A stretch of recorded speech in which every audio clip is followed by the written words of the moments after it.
अस्सलाम वालेकुम, मेरा नाम डॉक्टर शेख सादतुल्लाह वलीम है। मैं कान नाक गले का सर्जन हूँ और तकरीबन 30 साल से ऊपर मुझे टाइम हो गया इस स्पेशलिटी के साथ मुंसलिक हुए। आज का हमारा टॉपिक ये है कि क्या कानों को साफ़ करना चाहिए या नहीं करना चाहिए। कान को साफ़ करने की ज़रूरत आमतौर पर अगर आप देखें कि हम जब भी शॉपिंग करने के लिए जाते हैं, ग्रॉसरी करने के लिए जाते हैं, स्पेशली जो थोड़ा सा अपर मिडिल क्लास है और जो उनसे ऊपर के लोग हैं, वो ईयरबड्स ज़रूर खरीद के लाते हैं। सो ईयरबड्स जो हैं वो हमारा एक कॉमन आइटम है ग्रॉसरी का, हर महीने हम खरीद के लाते हैं। अब वो ईयरबड ऑब्वियसली हमने कान में यूज़ करने होते हैं। हमारा ये ख्याल होता है कि हम कानों को साफ़ कर रहे हैं। कान एक सेल्फ क्लीनिंग ऑर्गन है। कान के अंदर वैक्स होती है, उस वैक्स का एक फंक्शन है। अल्लाह ताला ने वैक्स के ग्लैंड्स रखे हैं कान के अंदर। वैक्स की स्मेल और कलर इंसेक्ट्स को, आपको पता है इंसेक्ट्स जो हैं वो अट्रैक्ट होते हैं तंग कोनों खुदरों में। कान हमारा ऐसा ही एक ऑर्गन है। सो इसमें रिपेलेंट की खसूसियात होती हैं, ये इंसेक्ट्स को अंदर नहीं आने देती। फिर इसमें एंटीसेप्टिक्स होते हैं जो कि कान को बीमारियों से बचाती है। और एक ऐसा मैकेनिज्म अल्लाह ताला ने दिया है, क्योंकि ये ग्लैंड्स मुसलसल प्रोड्यूस कर रहे हैं वैक्स, तो एक ऐसा मैकेनिज्म है कि जो इस वैक्स को आहिस्ता आहिस्ता, यानी अंदर से ये प्रोड्यूस होती है और आहिस्ता आहिस्ता आहिस्ता आहिस्ता बाहर की तरफ मूव करती जाती है और हमारी जॉ की मूवमेंट से, बोलने से या खाने पीते वक्त, आमतौर पर सोते वक्त ये बाहर शेड हो जाती है। सो जितनी वैक्स आपके कान में रिक्वायर्ड होती है वो आपके कान के अंदर रहती है और ज़्यादा वैक्स जो है वो निकल जाती है। प्रॉब्लम कब होती है? प्रॉब्लम तब होती है जब आप बाजार से स्पेशली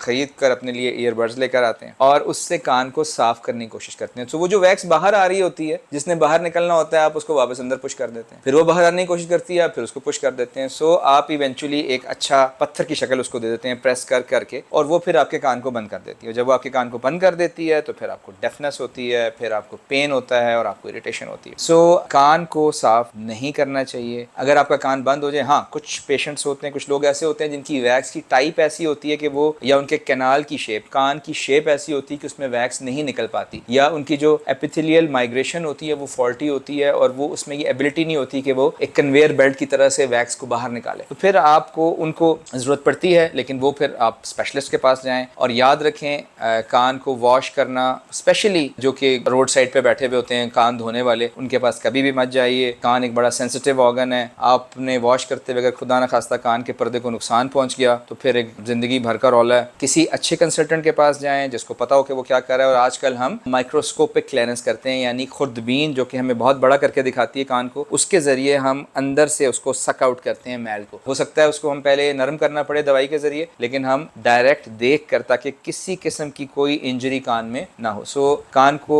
इन शॉर्ट ये कि साफ़ मत करें, ईयरबड्स का इस्तेमाल न करें, इससे आप अपने कान को ज़ख्मी करेंगे। और अगर आपका कान बंद हो जाता है और उसमें वैक्स आ जाती है, सो प्लीज़ किसी कंसल्टेंट के पास जाएं जिसको पता हो कि वो क्या कर रहा है, ताकि आप एक सेहतमंद और हेल्दी लाइफ गुजार सकें। अपना ख्याल रखिएगा। अस्सलाम वालेकुम।